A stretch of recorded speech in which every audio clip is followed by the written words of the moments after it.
Salut, c'est Maximus. Dans cette vidéo, je veux qu'on parle de productivité en post-production. Je vois beaucoup de vidéos apprendre à monter plus vite sur Premiere, monter plus vite les escaliers. Et donc aujourd'hui, dans cette vidéo, gratuitement, gratuitement, je veux te faire profiter de mon expérience de 10 ans de cinéma, avec tous les workflows, toutes les galères, tous les trucs, toute l'industrie énormissime que c'est.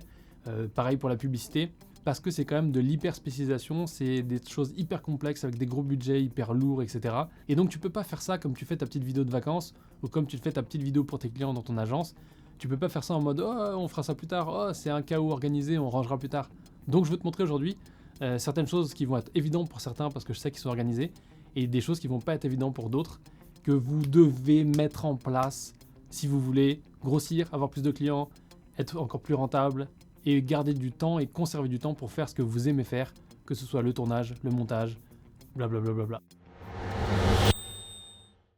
Le maître mot ici, c'est de faire en sorte qu'on limite et qu'on arrête, qu'on mette des blocs à ta mauvaise gestion technique des projets, parce que je vois de tout et n'importe quoi, que ce soit dans mes collaborateurs, dans les stagiaires, dans les gens que je forme, et il est temps que ça s'arrête pour que tu puisses devenir un vrai professionnel. Limite, tu pourrais faire du cinéma, mais tu vas continuer à faire ce que tu fais pour tes clients et tu vas t'éclater encore plus en étant libre et en sécurité. Juste pour te donner un peu de perspective avant de rentrer dans les détails, quand j'ai travaillé sur le film Le Fantôme de Canterville, où il y avait beaucoup d'effets spéciaux, chaque jour de tournage avait environ 200 plans de 200 clips. Il y avait 44 jours de tournage, donc ça fait 8800 clips, plus le son. Donc t'imagines qu'il y a au moins 4 fichiers son par clip, puisqu'il y a plusieurs pistes pour plusieurs acteurs. Et tout ça, ça équivaut environ à entre 17 et 20 000 pièces de data, donc que ce soit du fichier son, audio, etc., etc. Donc, ça fait beaucoup. Et donc, t'imagines que moi, mon travail, c'est de traquer tout, de tout ranger, de faire en sorte de rien perdre, de faire en sorte de tout organiser, parce que c'est un film qui coûte plusieurs millions, et en plus, derrière, on n'est pas en train de faire juste le montage, on est en train de préparer aussi toutes les maquettes d'effets spéciaux, etc. C'est un merdier pas possible si tu ne sais pas ce que tu fais. Et donc, quand j'ai commencé ce job-là, quand j'avais, je sais plus quel âge exactement, je vais te le mettre là, j'ai dû apprendre à m'organiser correctement parce que je te garantis, le premier jour de long métrage que j'ai fait, je me suis dit « Oh putain, ça va être ça tous les jours, je pourrais jamais faire toute ma vie de long métrage comme ça, c'est insupportable. » C'est là que j'ai très vite compris que mon amour pour les process allait devenir encore plus hardcore et qu'il fallait absolument que je mette de la robotisation dans mon cerveau de partout. Avant de continuer, je veux répondre à la question de se dire pourquoi on voudrait essayer d'un petit peu plus organiser les choses, tout simplement parce que ça te permet de collaborer avec des équipes, donc même si tu veux juste déléguer à un monteur pour l'instant, ou si tu as déjà une équipe de production, ça te permet de collaborer plus facilement avec des stagiaires, avec un monteur que tu engages, avec un mec qui fait le son, un animateur, etc. Évidemment, ça te permet aussi d'éviter les erreurs, et donc ça c'est très important parce que qui dit erreur dit réparer l'erreur, dit temps perdu, dit temps qui n'est pas facturé parce que c'est ton erreur, dit qu'au final tu n'es pas rentable et que tu passes ton temps en plus à régler des problèmes que tu aurais pu éviter. Bien évidemment, ça veut aussi dire que tu vas pouvoir travailler plus rapidement et donc être plus rentable. Donc non seulement tu évites les erreurs, en plus tu travailles rapidement, donc tu es plus rentable, et ça veut aussi dire que tu peux passer plus de temps à être créatif puisque tu ne passes pas ce temps-là à faire des trucs pas intéressants de style réparer des erreurs que tu as fait parce que tu n'as pas de process et tu fais n'importe quoi. Bien sûr, comme tu gagnes du temps et que tu fais ce que tu aimes, ça limite la fatigue et ça te permet de bien sûr être plus heureux dans ce que tu fais. Maintenant, il y a deux raisons pour lesquelles tu aurais besoin d'appliquer ça. Admettons, tu es un vidéaste seul, tu n'as pas d'équipe, etc. et tu vas devoir commencer à faire plus de projets. Donc soit pour un client, tu dois faire plus de vidéos. Ça peut aussi être parce que tu as la taille de ton équipe qui augmente. Par exemple, tu vas avoir un monteur qui va intervenir, tu vas avoir un graphiste qui va intervenir ou un étalonneur. Donc au final, il est important que tu mettes en place des systèmes qui vont te permettre de standardiser les choses pour que tout le monde parle le même langage et pour qu'on évite les erreurs, qu'on puisse travailler plus rapidement, etc., etc. Alors je te propose qu'on voit les 4 points qui vont t'aider. Et le premier point, c'est le nom du truc. On va commencer par voir la nomenclature des dossiers. Donc le dossier, c'est l'endroit dans lequel tu mets les fichiers. La nomenclature des dossiers, donc là on va prendre l'exemple du podcast que je fais pour une autre entreprise que j'ai qui s'appelle Mission Réussite. On a simplement au début l'identifiant de l'équipe, donc là c'est l'équipe Mission Réussite. Ça pourrait être l'équipe Maximus University ou l'équipe Racontage d'Histoire, mais là c'est l'équipe Mission Réussite. Donc on sait comme ça à qui appartiennent ces dossiers s'ils viennent à être perdus. Ensuite on a l'identifiant du contenu, donc ici c'est un pod pour podcast. Ensuite, juste après, on a le numéro de projet. Donc ça, c'est un numéro unique qui permet de traquer tous les projets. Et donc, c'est la même chose que l'identifiant au début On sait directement à quel projet appartient quelque chose puisqu'il a le numéro dessus. Et pour finir, bien évidemment, on a le titre de l'épisode ou en tout cas les informations complémentaires. Et donc là, c'est l'épisode de podcast 1 et 2. Donc ça, c'est pour la nomenclature de dossier. Et donc maintenant, tu imagines que tout ce qui va dans ce dossier, on va devoir le tamponner pour qu'on sache que ça va dans ce dossier. Et donc, on va voir la nomenclature des fichiers. Et si là, tu te dis, Max, ça n'a pas l'air intéressant, blablabla, qu'est-ce que tu fous en train de regarder cette vidéo? Visiblement, tu n'es pas fait pour faire ça. Donc, ne fais pas ça. Continue avec ton chaos organisé, comme on a aimé me dire tellement de fois quand j'ai dit aux gens qu'ils n'étaient pas organisés. Et tu verras le jour où ça chie, ça chie. Mais si tu es vraiment focus et que tu veux t'améliorer, tu veux pouvoir passer du temps à faire ce que tu aimes et pas passer du temps à faire de la réparation de conneries, voyons la nomenclature de fichiers. Donc la nomenclature de fichiers, elle fonctionne quasiment pareil, si tu veux, ça va être un peu plus complexe, donc accroche-toi à ton fauteuil.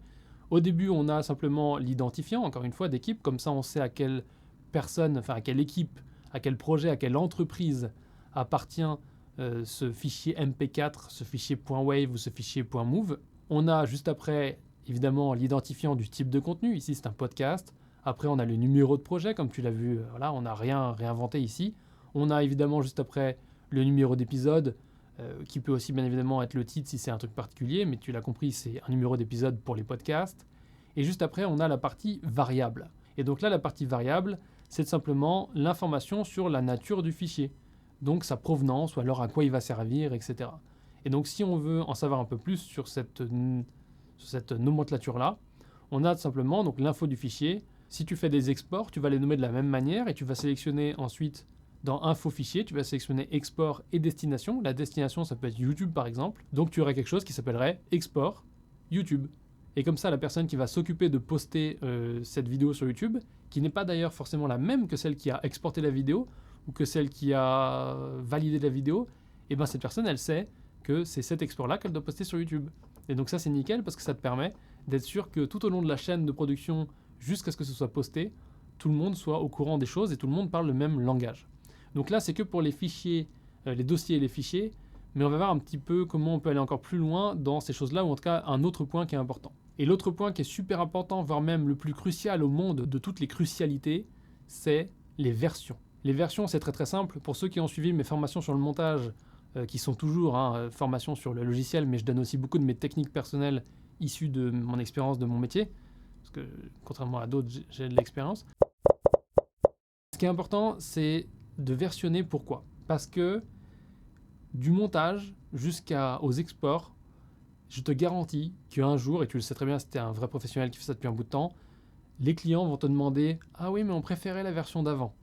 Et si tu as fait tous tes montages sur une seule timeline sans jamais dupliquer pour faire des versions, tu es eu parce que tu ne vas pas pouvoir leur ressortir la version d'avant. Donc moi, ma méthodologie, c'est que non seulement on va versionner dans le logiciel de montage, mais on va aussi versionner dans les exports et on va nommer les versions. Donc ce que je t'encourage à faire, c'est d'inscrire la date comme ça, l'année avec 2 chiffres uniquement, ensuite le mois, ensuite le jour, ensuite tout le nom du projet comme on a vu avant, mais tu peux faire ta propre nomenclature, et évidemment à la fin tu mets la version.